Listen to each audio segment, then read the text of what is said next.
জান্নাতে যেখানে দোয়া করলে দোয়া কবুল হয়, একসাথে বলবেন আল্লাহু আকবার। যদি কোনোদিন শোনেন, যদি কোনোদিন আপনারা রিয়াজুল জান্নাতে যেতে পারেন, তাহলে মনে রাখেন এইখানে নামাজ পড়া বেহেশতের ভিতরে নামাজ পড়া, এইখানে দোয়া করা আল্লাহ জান্নাতে দোয়া করা। আল্লাহু আকবার। রিয়াজুল জান্নাতে দুই অন্ধ বসে বসে দোয়া করতে লাগলো, কিন্তু দোয়া কবুল হলো না। তারা এখানে নামাজ পড়লো, দোয়া করলো, কিন্তু কবুল হলো না। নামাজ পড়লো, দোয়া করলো, কিন্তু কবুল হলো না। হাজিরিন, দুই ভাই চোখ তাদের ভালো হলো না। মসজিদে নববীতে দোয়া করলো, কিন্তু চোখ ভালো হলো না। যে মসজিদ থেকে হাজিদেরকে আমার আল্লাহ ফিরায় দেয় না, কারণ ওই মসজিদেই নবীজি ঘুমিয়ে আছেন। আপনি বুঝেন তো দোয়া কবুলের জায়গা। আল্লাহর কোরআন বলতেছে, ওয়ালাউ আন্নাহুম ইযযালামু আনফুসাহুম জাউকা ফাস্তাগফিরুল্লাহা ওয়াস্তাগফারা লাহুমুর রাসূল লাওয়াজাদুল্লাহা তাওয়াবার রহিমা।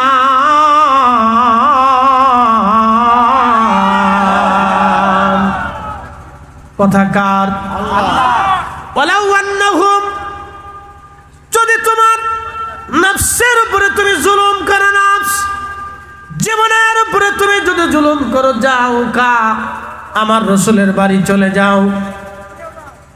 ফাইসালাটা আমাদের না, আমার আল্লাহ বলেন যাও কা আমার নবীর বাড়ি চলে যাও, রাসূলের বাড়ি চলে যাও।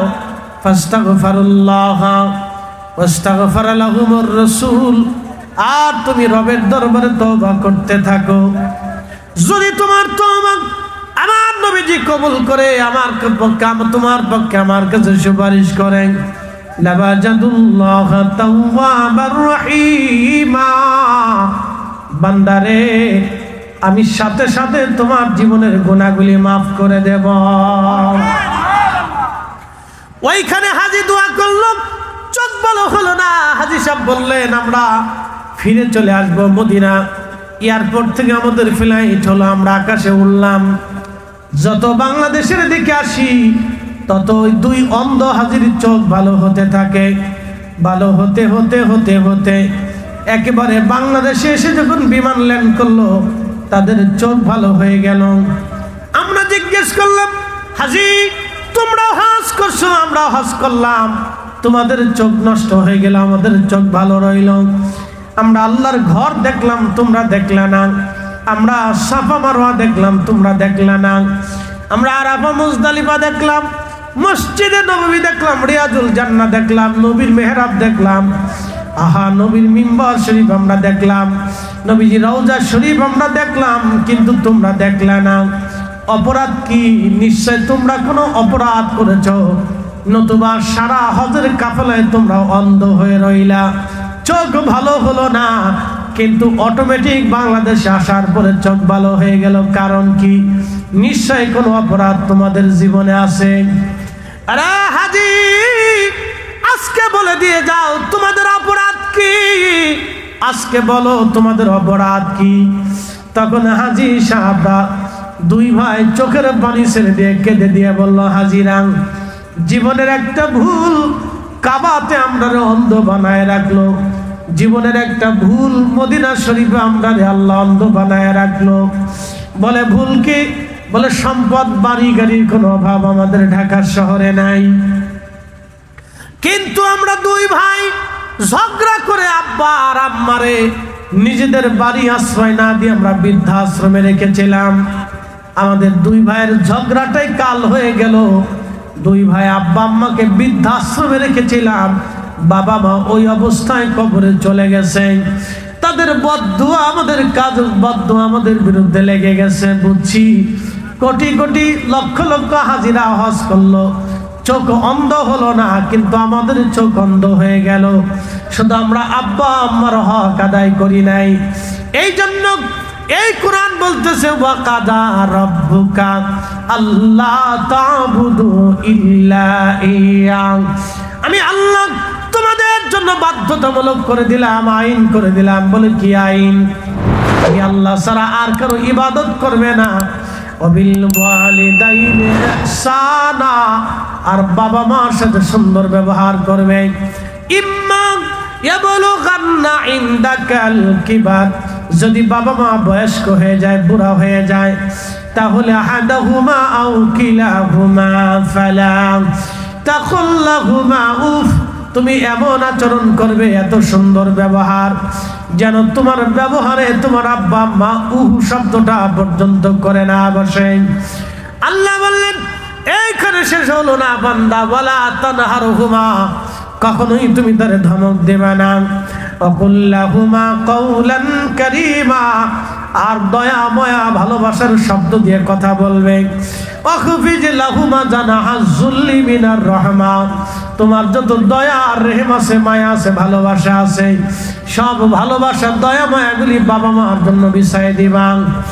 এরপরে আল্লাহ বললেন বান্দারে, তোমার জন্য আমি আল্লাহ আইন করে দিলাম, বাধ্যতা করে দিলাম। আমার সাথে বলে নকুর রাব্বির হামহুমা কামা রাব্বায়ানি সাগীরা। আরে বান্দা, বাবা মা যদি মারা যায় তাহলে ভাই বোনা তোমার হক শেষ হয়ে গেছে।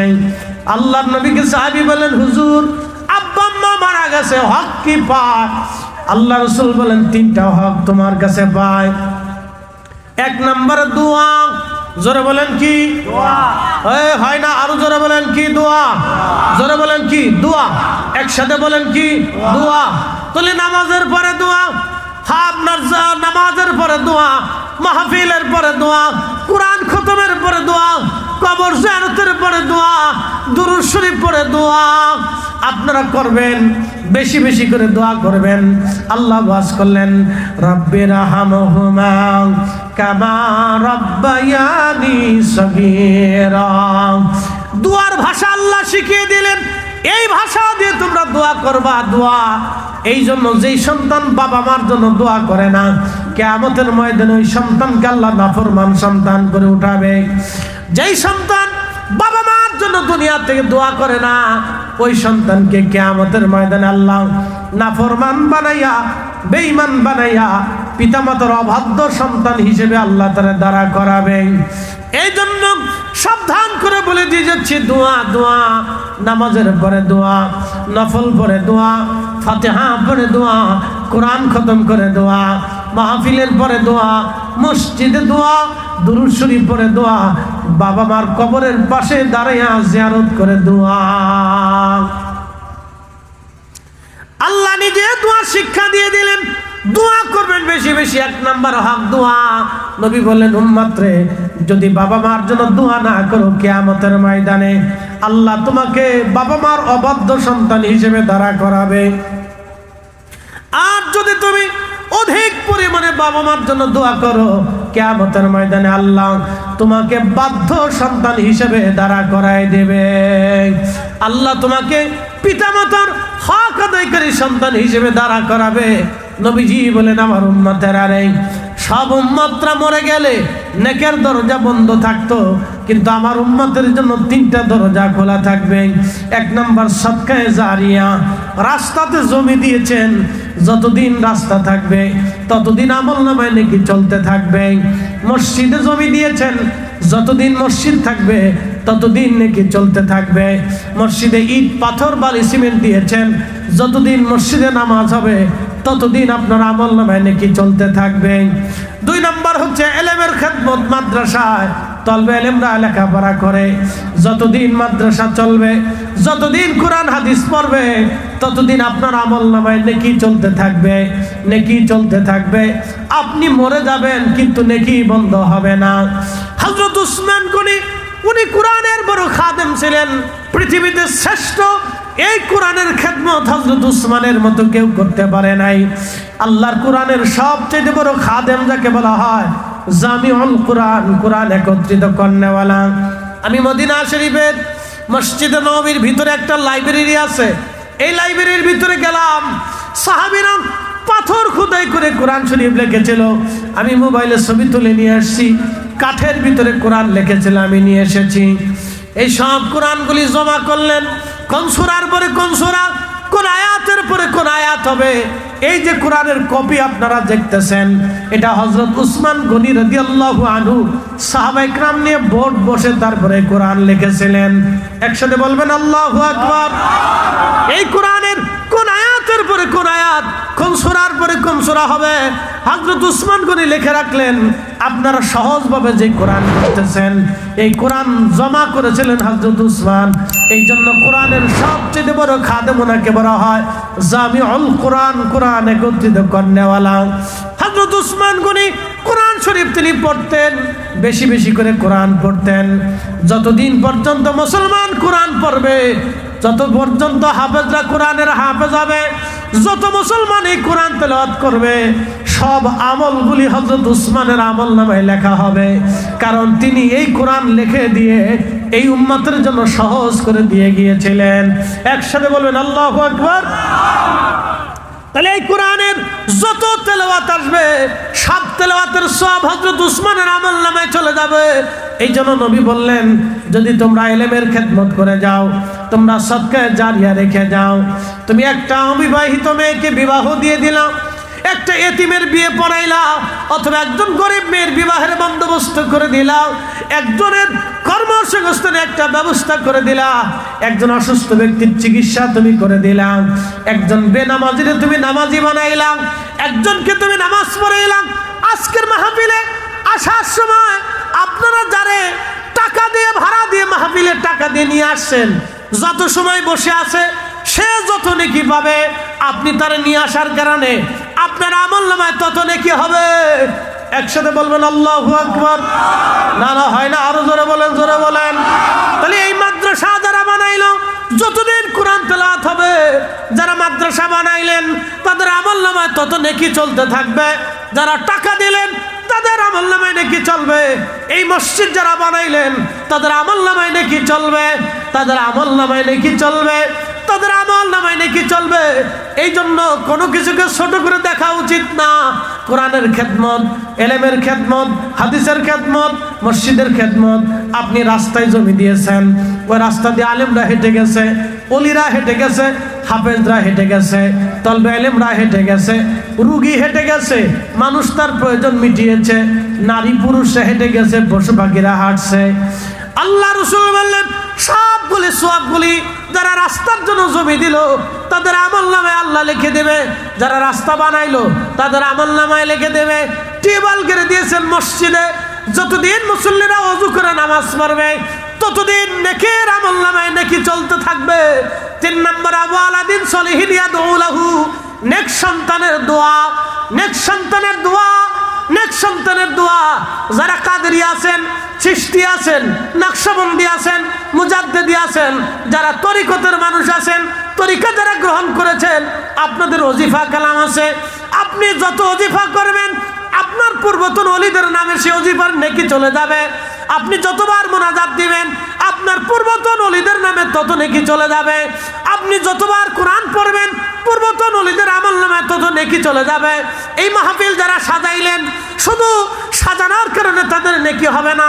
আপনারা যারা আসছেন, বসছেন, ওয়াজ শুনছেন, যত পর্যন্ত নেকি আপনার আমলনামা হয়েছে সব নেকিগুলি মাহফিল কমিটির আমলনামায় চলে গেছে। একসাথে বলবেন আল্লাহু আকবার। মাহফিল কমিটির প্রত্যেকের আমলনামায় নেকি চলে গেছে, তাদের বাবা মার আমলনামায় নেকি চলে গেছে। এই গ্রামের যত মানুষ কবরে চলে গেল তাদের আমলনামায় নেকি চলে গেছে। বলে হুজুর এত নেকি রাখবো কোথায়? বলে এই জন্য আল্লাহ রাসূল বললেন, আমার উম্মত উম্মতে মারহুমা। বলে সাহাবীরা বলে হুজুর মারহুমা কি? বলে কোন উম্মতকে আল্লাহ এই মর্যাদা দেন নাই, আল্লাহ শুধু আমার উম্মতকে মর্যাদা দিয়েছেন। আমার উম্মত নেকি নিয়ে গুনাহ নিয়ে কবরে চলে যাবে, কিন্তু গুনাহ মাফ নিয়ে হাসরের ময়দানে উঠবে। হাসরের ময়দানে উঠে দেখবো বহুত পরিমাণে নেকি। উম্মত ডাক দিবে, রাব্বি আমি তো এত নেকি করি নাই, আপনি আমারে মাফ করে দিলেন কেন? বলে বান্দা তুমি মারা যাওয়ার পরে আওয়ালাদিন সলিহিন ইয়াদউ লাহু, নেক সন্তানরা তোমাদের জন্য দোয়া করেছিল, ওই দোয়ার কারণে আমি তোমারে মাফ করে দিছি। একসাথে জোরে বলেন আল্লাহু আকবার।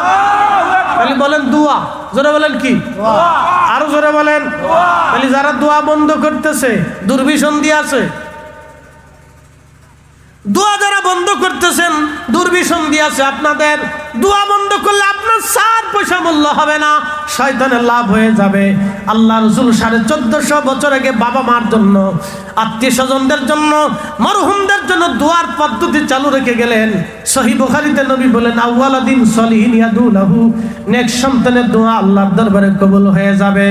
এই যে আমি আজকে যত ওয়াজ করতেছি, সব নেকিগুলি আমার আব্বা আম্মার কবরে চলে যাচ্ছে। আমি যেই মাদ্রাসায় পড়েছি, ওই মাদ্রাসা যারা প্রতিষ্ঠিত করছে তাদের আমলনামায় যাচ্ছে। আমার আলেম বানানোর জন্য যারা চেষ্টা করেছিল তাদের আমলনামায় যাচ্ছে। আজকে যারা আপনারা আছেন, আপনাদের আমলনামায় নেকি যাচ্ছে। একসাথে বলবেন আল্লাহু আকবার। শুধু আমার নামে নেকি যাবে না, এটা কোন উম্মতকে আল্লাহ দেন নাই, শুধু এই উম্মতকে আল্লাহ দিয়েছেন। এই জন্য উম্মতে মারহুমা মারহুমা। ওই আল্লাহর বান্দা ডাক দিবে, রাব্বি আমি তো এত নেকি করি নাই, আজকে হাসরের ময়দানে আপনি আমাকে হুদ পরিমাণে নেকি কেন দিলেন? আল্লাহ ডাক দিয়ে বলবে, বান্দা তুমি নেকি করো নাই ঠিক আছে, কিন্তু তুমি সদকা জারিয়া রাখছিলা, ইলমের খেদমত রাখছিলা, আর দোয়া তোমার আত্মীয় স্বজনরা তোমার জন্য দোয়া করেছিল, তোমার শুভাকাঙ্ক্ষীরা তোমার জন্য দোয়া করেছিল। এই কারণে আমি আল্লাহ তোমার নেকি বাড়াইয়া বাড়াইয়া উহুদ পরিমাণে বাড়াই দিলাম। একসাথে জোরে বলেন মারহাবা। তাহলে দোয়া চলবে কি চলবে না? মসজিদে খেদমত হবে কি হবে না? মাদ্রাসা চলবে কি চলবে না? আল্লাহ এগুলিতে খেদমত আমরা বেশি করে করার তৌফিক দান করুন। জোরে বলেন আমিন। এই জন্য আল্লাহ আমাদেরকে তরিকা মানার তৌফিক দিক। যারা সিলসিলা মানছেন তাদের অভাব নাই, তাদের জন্য নেকি হবে, তাদের জন্য দোয়া হবে। আপনারা যারা তরিকতের ওজিফা করেন, কাদেরিয়া চিশতের ওজিফা আছে, জিকিরের ওজিফা আছে। মুরিদরা সালেকরা দেখবেন মাগরিবের পরে জিকির করে, ফজরের নামাজের সময় তারা জিকির করে, ফজরের সময় জিকির করে, মাগরিবের সময় জিকির করে, এশার নামাজের পরে দুরুদ পড়ে, জিকির করে। এই নেকিগুলি পূর্বতন যারা ওই তরিকতের শায়েখ ছিলেন, তরিকতের মুর্শিদ ছিলেন, তরিকতের ওলি ছিলেন, তাদের আমল নামায় এই নেকিগুলি জমা হতে থাকবে, নেকিগুলি জমা হতে থাকবে, নেকিগুলি জমা হতে থাকবে। এই মাদ্রাসায় যে প্রতিষ্ঠিত করছিল তার আমল নামায় নেকি চলতে থাকবে। বলে কেন? যদি 100 জন ছাত্র কোরআন পড়ে, 100 জনের কোরআন তেলাওয়াতের সওয়াব মাদ্রাসার পরিকল্পনা যে প্রথম করেছিল তারা আমল নামায় যাবে। মসজিদে যতদিন পর্যন্ত নামাজ হবে, মসজিদ প্রথম পরিকল্পনা করে যে মসজিদ বানিয়েছিল, সবার নামাজের সওয়াব তার আমল নামায় চলে যাবে। আল্লাহু আকবার। আমাদের অভাব আছে, আল্লাহর অভাব আছে নাকি? এই জন্য এটার নাম উম্মতে মারহুমা। উম্মতে মারহুমা, ছোট করে দেখার সুযোগ নেই। যে মসজিদ বানাইছেন তিনি যদি মনে করেন যে পীর মুরিদ আলা বালা না, পীর মুরিদ আলা যদি মনে করেন মসজিদ আলা বালা না, তার সওয়াব হচ্ছে এটা ভুল হবে। সবার আমল নামায় নেকি চলে যাবে। পর্যাপ্ত পরিমাণে আমল যারা করবেন সবার আমল নামায় নেকি যাবে। দুরূদ শরীফ পড়তেছেন, বাড়িতে মিলাদ দুরুদের ইন্তজাম দিছেন, তো ওই দুরুদের ইন্তজাম দেওয়ার কারণে আপনি 10 জনের দাওয়াত দিছেন, 10 জনের ভিতরে 10 জন আসছে। আপনার দাওয়াতের কারণে তারা একসাথে বৈশা কিছু সময় কোরআন তেলাওয়াত শুনলো, কিছু সময় দুরূদ শরীফ পড়লো, কিছু সময় জিকির করলো, কিছু সময় দোয়া করলো। যত নেকি হয়েছে, যে দাওয়াত দিছে তার আমল নামায় সব নেকি জমা হয়ে গেছে। কে আসতে কন, কে জোরে বলেন। এইবার আস্তে জোরে আসতে বলতেছেন, একসাথে বলেন সুবহানাল্লাহ। কোন নেকির অভাব নাই। হযরতে খাদিমুর রাসূল আনাস, খাদিমুর রাসূল, পৃথিবীতে আর এই খাদেম কোনোদিন জন্ম হবে না। আনাস রাদিয়াল্লাহু আনহু প্রত্যেক রাত্রিবেলা সারা রাত কোরআন শরীফ পড়তেন, সারা রাত কোরআন পড়তেন মসজিদে বসে বসে। কোরআন তেলাওয়াত শেষ, 2 পারা 29 এবং 30 পারা বাকি রাখতেন। তাহাজ্জুদ নামাজ পড়ে, ফজরের নামাজ পড়ে উনি বাড়ি আসতেন। বাড়ি আইসা ওনার 100 সন্তান ছিল। 100 সন্তান, মারহাবা বলবেন না? কত সন্তান? 100 সন্তান ছিল। এই নাতি পুতি দিয়ে একবারে সেনাবাহিনী বিরাট ছিল, 200-300 হবে। এই 200-300 সন্তান আওলাদ ফরজনদেরকে কাছে ডাকতেন, ডাইকে বসাইয়া 29 পারা 30 পারা তেলাওয়াত করতেন।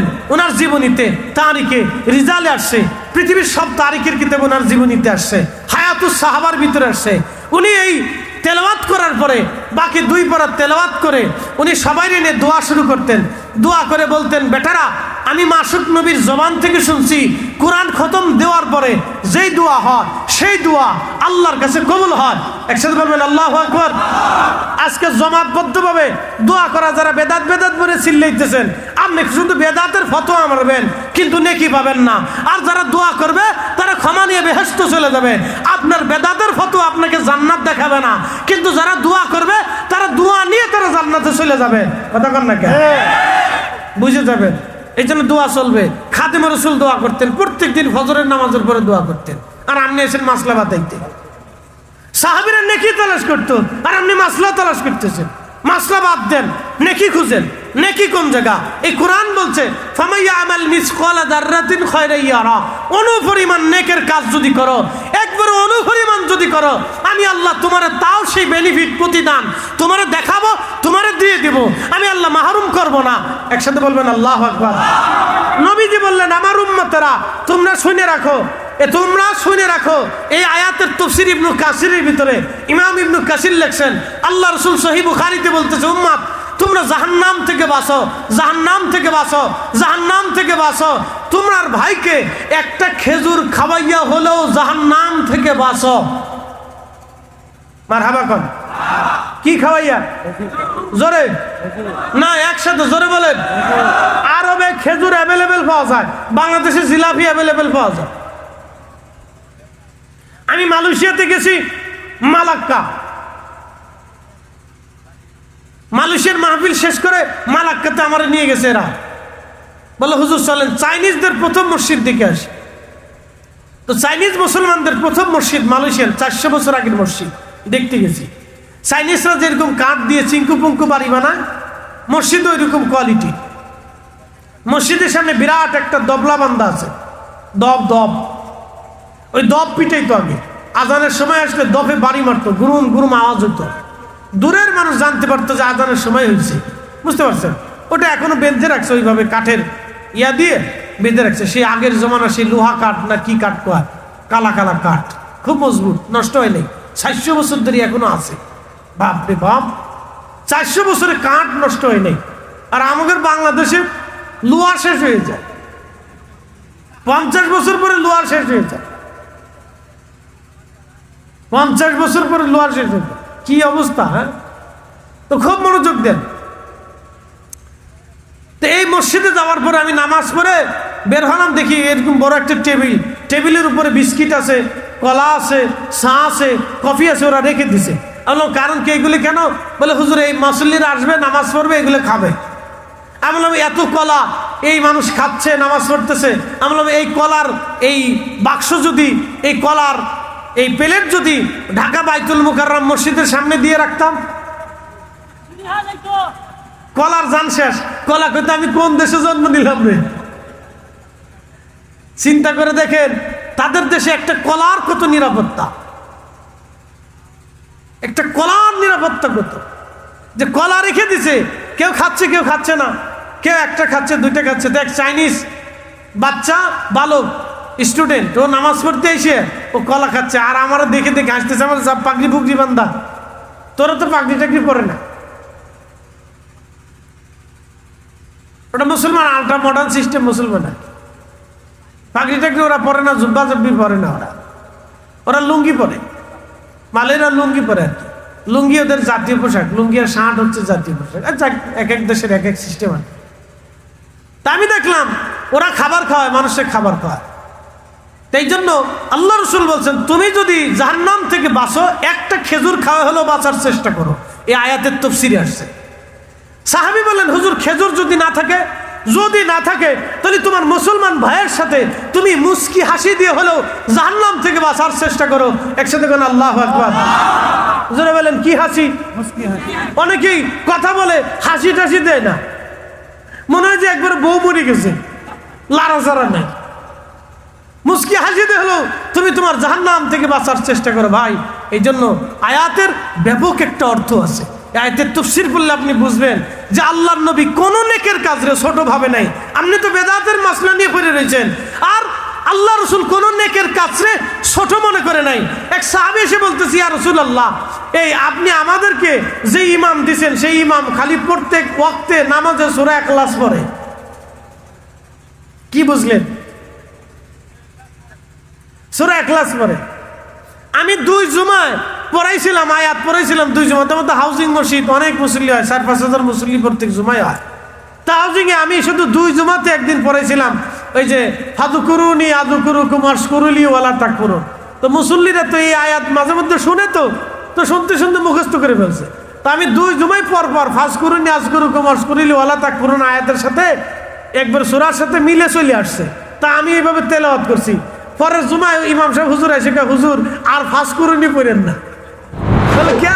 কয় মুসল্লিরা কে হুজুর খালি ফাযকুরুনি পড়ে। বুঝতে পারছেন? বাঙালি তো ওইরকম আরবের মুসল্লি নবীর দরবারে এসে বলতেছে, হুজুর ইমাম তো দিয়েছেন খালি সূরা ইখলাস পড়ে আর সূরা পারে না। আল্লাহ রাসূলের সাহাবী এসে বলতেছে, নবী বললেন, কি ব্যাপার ইমাম সাহেব, তোমার নামাজ পড়াইতে দিলাম, তুমি বলে শুধু সূরা ইখলাস পড়ো। বলি, ইয়া রাসূলুল্লাহ, আমি ইখলাসকে ভালোবাসি। জোরে, হ্যাঁ আরো জোরে বলেন। নেকের কাজটা ছোট করে দেখেন না, তো জাহান্নামে যাবেন। এত বেদাতের ফতোয়া দেন, ইসলাম শেষ হয়ে গেছে, ওটা নাই কিছু, এটা আদামরা হয়ে গেছে। হুজুর আদামরা কেমনে হইল? আদামরা না হইলে 57টা মুসলিম দেশ থাকার পরে ফিলিস্তিনিরা মরে যায়, কি কথা কর নাকি? 57টা মুসলিম দেশ থাকার পরে রোহিঙ্গাদের বাড়ি জায়গা হয় না, তো মরে গেছে না? মুসলমান আদামরা হয়ে গেছে, আদামরা। মুসলমানের ঐক্য নাই, অনৈক্য। আমরা টুপি নিয়ে ফাগড়ি নিয়ে ঝগড়া করি, আমরা জিলাপি নিয়ে খেজুর নিয়ে ঝগড়া করি, কি কথা কর না? আরে জিলাপি হালাল হলে খাওয়ান, অসুবিধা নেই। আমিত্তি দানাদার বাতাসা তো অন্যায়, ওটা মরে গেছে। বাতাসা দেশে আছে না এখন? আর নাই। ছোট গেলে কত বাতাসা খাইছি ভাই, আরে ওরকম নাই আর কি। কোথাও এটা জাদুঘরে রেখে দিচ্ছেন, থাকলেও জাদুঘরে আছে। আপনি কোনো কিছুকে ছোট করে দেখবেন না। একজন ব্যক্তি যদি আপনাকে একটা বাতাসাও দেয় যে তুমি নেও, শোনেন, আমি হারামে বসে রয়েছি হজের সময়, তা আমি ওই আসরের সময় ঢুকতাম, জোহরের সময় তো প্রচন্ড গরম, যাওয়ার সময় খুব কষ্ট হয়। তা আসরের সময় ঢুকে আসর মাগরিব এসা পড়িয়া তারপরে হোটেলে আসতাম। আমি প্রত্যেক দিনই আমল করতাম, একবারে একসাথে হারামে বসে থাকতাম কাবা শরীফের সামনে, কাবা সামনে নিয়ে বসে বসে কোরআন পড়তাম, হাদিস পড়তাম, বসে বসে পড়তাম। তা আমি বসে রয়েছি, তো ওই সময় এক লোক এসে খেজুর ছাড়তেছে আমার, খেজুর কি হাজি হাজি হাজি। তা আমি অনেক সময় খেজুর খেলে তো গ্যাসে চাপ দেয়, বুঝছেন না? গ্যাসে চাপ দিলে গ্যাস বের হয়ে গেলে আবার উজু করতে যাইতে হবে, এটা জ্বালা না। তা আমি এই ডরে ওই সময় পানি ছাড়া, জমজমের পানি ছাড়া আর চা কফি ছাড়া আর কিছু খাইতাম না খেয়ে থাকতাম, কিচ্ছু খাইতাম না। খেজুর খেলে গ্যাস টাস আসতে পারে, তা আমরা তো খেজুর অভ্যস্ত না। তা খেজুর আমি নেব না। বাইরে ভাই বিশ্বাস করে, সে আমার উপর চিতে গেছে, তুই নিবি না কে? আমি তোরে দিতেছি, তুই কেন নিবি না? আমি তোরে মেহমান, তুই আমার মেহমান, তোরে খাওয়াচ্ছি, তুই নিবি না কে? তোর নিতে হবে। কি জ্বালার জ্বালা দেখেন তো। একসাথে কোন আল্লাহু আকবার না হয় না, আরো জোরে। ওরা এটা নেকের কাজ মনে করে, তুই আমি তোরে খাওয়াচ্ছি, তুই নিবি না কে? তোর নিতে হবে।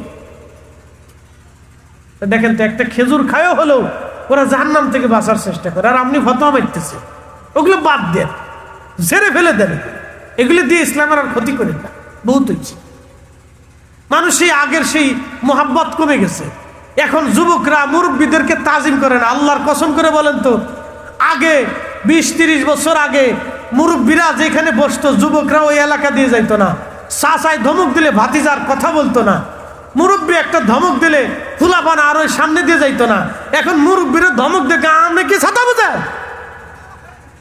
কথা কর না কেন? ফুলাপানার মুরব্বী মানে তাজিম নষ্ট হয়ে গেছে, শ্রদ্ধা ভক্তি নষ্ট হয়ে গেছে, শেষ। ওটা নাই আর কথা, ওটা শেষ হয়ে গেছে, মরে যাইতেছে, মরে যাচ্ছে। এই জন্য আয়াতের অর্থ ব্যাপক। ছোট্ট নেকের কাজ হলেও সারা যাবে না, একবার অনুপরিমাণ সারা যাবে না। আপনি একজন মানুষের কথা দিয়ে যদি 1 গ্লাস পানি খাওয়াইও যদি আপনি ইফতার করান, তাও আল্লাহ রসুল বলছে, তাও একটা রোজার সওয়াব হবে। একসাথে কোন আল্লাহু আকবার না হয় না, আরো জোরে বলে।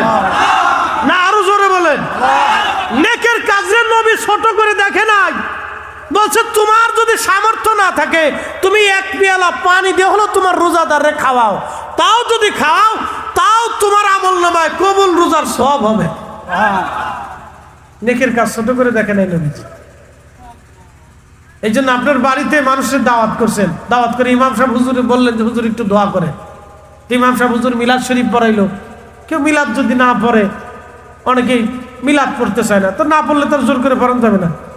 না পড়লে অনেকে কোরআন তেলাওয়াত করবে, সূরা ফাতিহা পড়বে, দুরূদ শরীফ পড়বে, তা তো পড়বে নাকি বলে না? পড়বে না তো না পড়লে তাহলে আর দাওয়াত করার দরকার, কিন্তু তাহলে দাওয়াতেরই দরকার নেই। যে ব্যক্তি আমার বাড়িতে এসে আমার জন্য দোয়া না করবে তো মেহমান খায় লাভ কি বলেন আমারে? আমি এক ওমানি গ্রান্ট মুফতি, ওনার ছাত্রের সাথে এক মাহফিলে গেছেন কুমিল্লাতে। তো উনি মাহফিল আসছে, আমি ওই মাহফিলের, উনি হচ্ছেন প্রধান অতিথি আর কি, তো ওমান থেকে আসছে। তা আমি ওই মাহফিলে গেছি, বিশ্বাস করেন খানা খাওয়ার পরে আমরা দুইজন একসাথে খাইতে বসছি। ওনার খাবার থেকে আমাকে খাবার কিছু দিল, আমার খাবার থেকে উনি কিছু খাবার নিল। দেখেন খাওয়া শেষ হয়ে যাওয়ার পরে উনি সবাই নিয়ে দোয়া করলো, আলহামদুলিল্লাহ বললেন না? খাওয়া শেষ হয়ে যাওয়ার পর উনি কি করলো? দোয়া করলো। আপনাদের দেশে দোয়া আছে নাই? খাওয়ার পরে দোয়া করে কেউ? কোন মেহমান খাওয়ার পরে দোয়া করে? এটা শুধু সিলেটিরা করে, এটা শুধু সিলেটিরা করে। খাওয়ার শেষে দোয়া বলে, যে আপনারে খাওয়াইলো আপনি তার জন্য দোয়া করবেন না যে আল্লাহ তুমি তার রিজিক দাও? আল্লাহু আকবার। তুই বল পাগলাম করিস না, তোর মতো মুসল্লির দরকার। তো এখন এই মাদ্রাসা কি চলবে না বন্ধ হবে? এই মসজিদ কি চলবে না বন্ধ হবে? তাহলে নেকের কাজ ছোট করে দেখা যাবে না। আপনি 1 টাকাও যদি দেন, আল্লাহ রাসূল বলছেন, তাহলে বেহেশতের ভিতরে তোমার জন্য একটা প্রাসাদ তৈরি করা হবে। একসাথে বলবেন আল্লাহু আকবার। না হাত উঁচা করেন, জোরে বলেন। বেহেশতের ভিতরে প্রাসাদ লাগবে নি? জোরে বলেন লাগবে নি? তাহলে যদি 1 টাকাও থাকে তাহলে 1 টাকাও মসজিদে দিয়ে যাবে না? আমাকে দিবেন না, মসজিদে দিয়ে যাবেন। 1 টাকা থাকলেও দিয়ে যাবেন। কেউ পকেট ছাড়া যাবেন না, খালি হাতে যাবেন না। 1 টাকা থাকলেও দিবেন। আমি নিজেও দিয়ে যাব, আপনারাও দিবেন। আল্লাহ সকলকে তৌফিক দিক। কেউ মাহরুম হবেন না, সবাই শরীক হন, সবাই পকেটে হাত দেন। কারো যদি টাকা না থাকে তাহলে আরেকজনের কাছ থেকে হাওলাত নেন, হাওলাত নিয়ে তারপর আপনি দেন। এখন কেউ যদি 2-1 বস্তা সিমেন্ট দেন, যে হুজুর আমি 2 বস্তা সিমেন্ট দেব, আপনার রিজিকের একটা অংশ সিমেন্ট আপনার এই মসজিদের সাথে লেগে থাকুক। ভাই আল্লাহর কসম করে বলি, পৃথিবীর কাউরে আপনি দেন নাই, আপনি আল্লাহর ঘরে মসজিদে দিয়ে গেছেন। 1 টাকাও নষ্ট হবে না। আল্লাহর কসম, পৃথিবী ভেঙে যাবে, আকাশ ভেঙে যাবে, পৃথিবী ভেঙে যাবে, সাগর শুকায় যাবে, পৃথিবী নিঃশেষ হয়ে যাবে, কিন্তু আপনার এই মসজিদের দান 1 টাকাও নষ্ট হবে না। এটা কিয়ামতে আল্লাহর বেহেশত যাওয়ার আগ পর্যন্ত কথা বলতে থাকবে, একজনও মাহরুম হবেন না। 10 টাকা থাকলে 10 টাকা শরীক হয়ে দেখবেন। আরেকজনের কাছ থেকে যদি 20টা টাকা হাওলাত করা লাগে তো হাওলাত করে হলেও দিয়ে যান। মা বোনরা যারা আছেন তারাও দিয়ে যাবেন। নেকের কাছ থেকে কখনো দূরে থাকবেন না, কেউ মাহরুম থাকবে না। 2 বস্তা সিমেন্ট, 5 বস্তা সিমেন্ট কেউ যদি দেওয়ার থাকে দিয়ে যান। কেউ যদি খাতায় লিখতে চান যে হুজুর 1 বস্তা সিমেন্ট দিয়ে যাবো, অসুবিধা নেই, দিয়ে যান।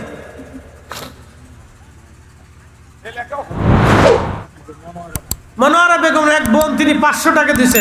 আল্লাহ আমার এই বোনকে মক্কা মদিনার মুসাফির হিসেবে কবুল করে নাও, জোরে বলে না আমিন। আল্লাহুম্মা আমিন। আল্লাহ তুমি আমার রসুলের মেহমান বানাও। নিয়ত করে যান যে আমি মসজিদে 1 বস্তা সিমেন্ট দেবো, আল্লাহ যাতে আমার রসুলের মেহমান হিসেবে, আল্লাহর মেহমান হিসেবে কাবা মক্কা মদিনায় যাওয়ার তৌফিক দেয়। নিয়ত করে দিয়ে যান, কবুল হতেও পারে।